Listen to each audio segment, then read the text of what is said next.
சுதந்திரம் தந்த சுடர்கள் வரிசையில் இன்று பங்கிம் சந்திர சாட்டர்ஜி உரைச்சித்திரம் என்பது சும்மாவா வந்தது. எழுதியவர் TK அஸ்வினி குமார். வங்கத்தின் அடி வயிற்றிலிருந்து முகிழ்த்து ஆன்மீகத்தையும் தேசியத்தையும் இணைத்த மந்திரச் சொல் வந்தே மாதரம். அதன் சக்தி அலைகள் வெள்ளி பனிமலையின் சிகரம் தொட்டு கங்கையின் புனித நீரில் தவழ்ந்து பாஞ்சால வயல்களுக்கு உரமூட்டி சிங்க மராட்டியர்களின் செவிகளுக்கு எட்டி செந்தமிழ்நாட்டின் குமரிமுனை வரை தேனாய் பாய்ந்தது. இனம் மதம் மொழிகள் கடந்து யாவரும் நெஞ்சோடு பேசிய சொல்லாக மந்திரம் போல் வேண்டுமடா சொல்லின்பம் என்ற வகையில் இந்தியாவின் இதய துடிப்பாக மாறிய ஆனந்த மடம் தந்த அற்புத மந்திரம் நொந்தே போயினும் வெந்தே மாயினும் நம் தேசத்தவர் விரும்பி விளம்பிய உயிர் சொல்லது. கப்பலோட்டிய தமிழன் காலமெல்லாம் முழங்கிய கடவுளின் திருநாமம் அது. திருப்பூர் குமரனுக்கு தீரத்தை தந்த மந்திரம் அது.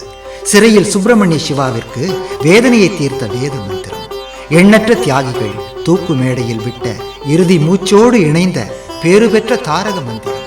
வங்கத்தில் 1770களில் கும்பனியர்களின் ஆட்சியின் கீழ் பாமரர்கள் பட்ட அவலங்களையும் ஆட்சியாளர்களால் செயற்கையாக உருவாக்கப்பட்ட பஞ்சத்தினால் உண்டான பட்டினி சாவுகளின் கோரத்தையும் பின்னணியாக வைத்து உருவானதே பங்கிம் சந்திரரின் ஆனந்த மடம்.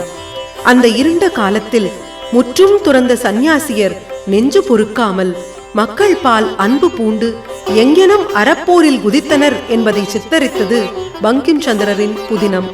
ஆனந்த மடம் ஹரே முராரே மதுகைடபரே என்று திருமாலின் திருநாமம் சொல்லி கிராமங்களில் இறந்துண்ட கரங்கள் துப்பாக்கிகளை தூக்கின. வீடு பேற்றை நோக்கி சென்றவர்கள் வந்தே மாதரம் என்று குரல் கொடுத்து விடுதலைக்கு வித்திட்டனர். 1875ஆம் ஆண்டு ஒரு புகைவண்டி பயணத்தின் போது நிலமகளின் எழில் வதனம் வந்தே மாதரத்தை எழுத தூண்டினாலும் 1880 தான் அது ஆனந்த மடத்தில் அரங்கேறியது. புதின பக்கங்களில் புதையுண்டு கிடந்த அந்த சக்தியின் வித்து முளைவிட்டு விரைவில் விடுதலை விழுதுகள் பலவற்றை தாங்கிய ஆளாகவும் ஆங்கிலேயருக்கு அதுவே ஆல காலமும் ஆகியது. ஆரிய பூமியில் நாரியரும் நரசூரியரும் சொல்லும் வீரிய வாசகம். ஆரிய பூமியில் நாரியரும் நரசூரியரும் சொல்லும் வீரிய வாசகம். வந்தே மாதரம் வந்தே மாதரம். அன்று ராமன், பரதன், அசோகன், ஹர்ஷன், கங்கை கொண்ட சோழன், வீர சிவாஜி ஆகியோர் ஐக்கிய பாரதம் உருவாக கனவு கண்டனர். ஆனால் அது பலிக்கவில்லை. பங்கிமின் ஆனந்த மடம் மூலம் நமக்கு கிடைத்த உண்மை சொல் புதிய பாரதத்தை உருவாக்கியது. பல லட்சம் வீரர்களுக்கு உண்ணும் சோறாகவும் பருகும் நீராகவும் தின்னும் வெற்றிலையாகவும் விளங்கியது அதுவே. அந்நிய பொருட்கள் தீயிட்டு ஒழிக்கப்பட்ட வேள்வியின் மூல மந்திரம், மூலா மந்திரம் வந்தே மாதரம். பங்கிம் சந்திரரின் ஆனந்த மடத்தை படித்த பின்னர் விவேகானந்தர் அவரை சந்தித்து நாட்டின் விடுதலை குறித்து விவாதித்ததாக தெரிகிறது.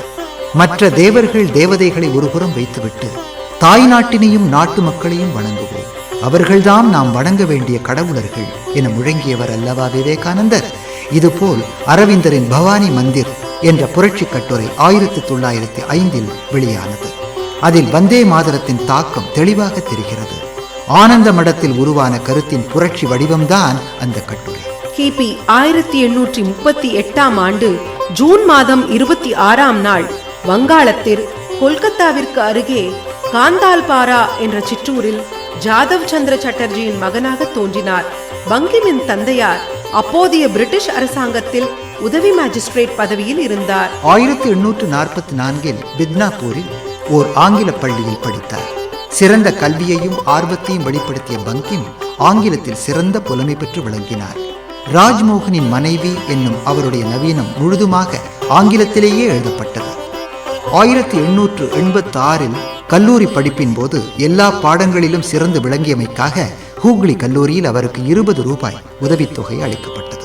ஆங்கில புலமையோடு சமஸ்கிருத இலக்கியம், பழமையான இந்து பண்பாடு இவற்றில் ஆழ்ந்த ஈடுபாடு இருந்தது அவருக்கு. சம்பாத் பிரபாகர் என்ற வங்க இலக்கிய இதழுக்கு தனது 14 வயது முதற்கொண்டே எழுதி வந்தார். பங்கிமின் முதல் எழுத்து முயற்சிகள் கவிதை வடிவிலேயே இருந்தன.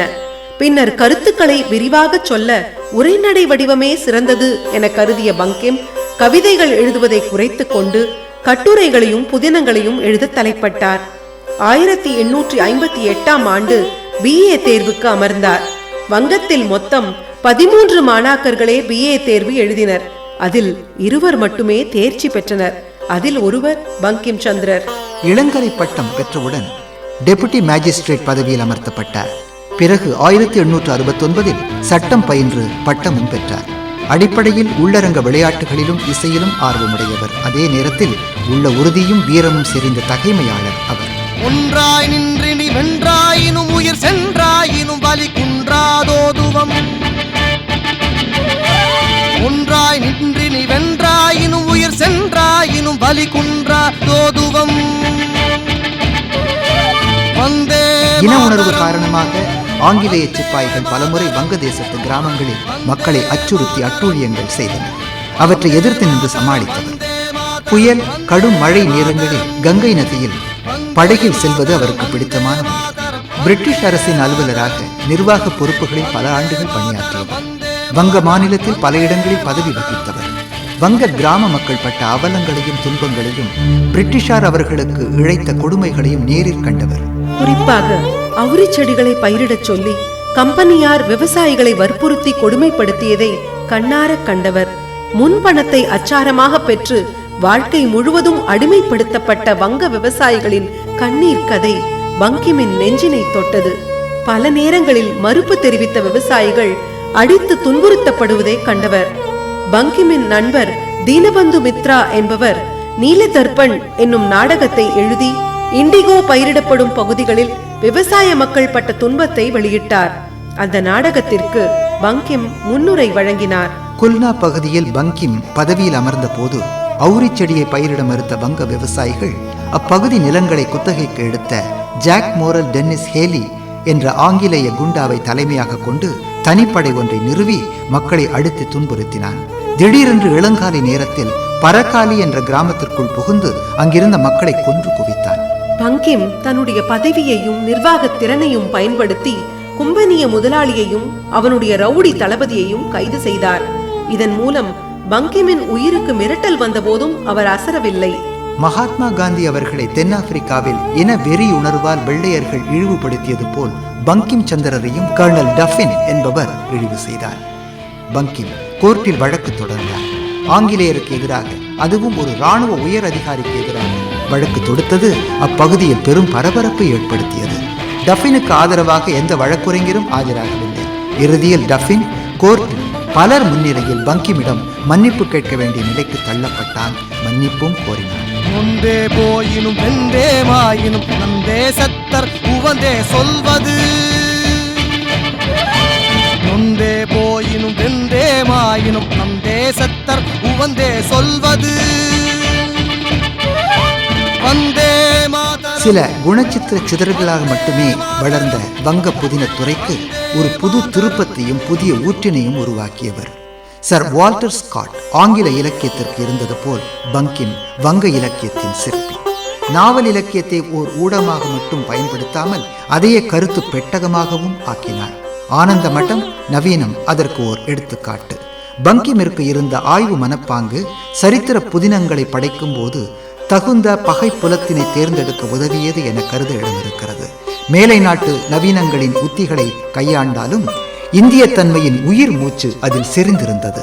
அவருடைய நவீனங்கள் துர்கேஷ நந்தினி, கபால குண்டலா, மிருணாளினி, சந்திரசேகரன், ஆனந்த மடம், தேவி சௌதுராணி, சீதாராம் ஆகியவை கற்பனை உலக ரொமான்டிக் வகை புதினங்கள். ஆனாலும் அதில் இழையோடிய இந்திய மக்கள் பால் கொண்ட பங்கிமின் பற்று அளவிடற்கு அறியது. பிரம்மோ சமாஜில் ஈடுபாடு கொண்டிருந்தவர் பங்கிம். அத்துடன் இந்தியாவில் மற்றும் இந்து வாழ்க்கை நெறிப்பால் பங்கிம் கொண்ட காதலின் வெளிப்பாடே மேலை நாட்டு ஆய்வு முறையில் ஆக்கப்பட்ட கிருஷ்ண தத்துவம் மற்றும் தர்ம தத்துவம் ஆகியவை. அறிவியல் கருத்துக்களில் ஆர்வம் கொண்ட பங்கிம் பாமர மக்களுக்கு அறிவியல் கருத்துக்களை அளிக்க விஞ்ஞான ரகசியம் என்னும் நூலினை எழுதினார். அதில் மனித இனத்தின் தோற்றுவாய், சூரியன் மற்றும் நவக்கோள்கள் பற்றிய அறிவியல் உண்மைகளை வரைந்துள்ளார். இந்தியாவின் முன்னேற்றத்திற்கு அறிவியல் ஈடுபாடும் ஆன்மீக உந்துதலும் இணைந்து செயல்பட வேண்டும் என தர்ம தத்துவம் என்ற தமது நூலில் குறிப்பிட்டுள்ளார் பங்கிம். இந்தியர்கள் கண்ணோட்டத்தில் இந்திய வரலாறு எழுதப்பட வேண்டும் என குறிப்பிட்டுள்ளார். சரித்திரத்தை முறைப்படி எழுதும் ஆற்றல் நம்மவர் பெற்றிருக்கவில்லை என்றும், பழமையின் பெருமையை உணராத எந்த நாடும் தலைநிமிர்ந்து நிற்க முடியாது எனவும் குறிப்பிட்டுள்ளார். சிறந்த வரலாற்று ஆசிரியரும் எழுத்தாளருமான ராகுல்தாஸ் பானர்ஜி பங்கிம் பற்றி குறிப்பிடும்போது, பங்கிம் விஞ்ஞான அடிப்படையில் சரித்திர ஆய்வினை துவக்கிய முன்னோடி என புகழ்ந்துள்ளார். அமார்தூப் கோத்சப் என்ற கட்டுரையில் பாரத தாயினை சக்தி வடிவாக உருவகித்து எழுதியுள்ளார். வந்தே மாதரப்பாட்டின் அடித்தளம் இங்கேதான் நிறுவப்பட்டது என கருத இடமுண்டு.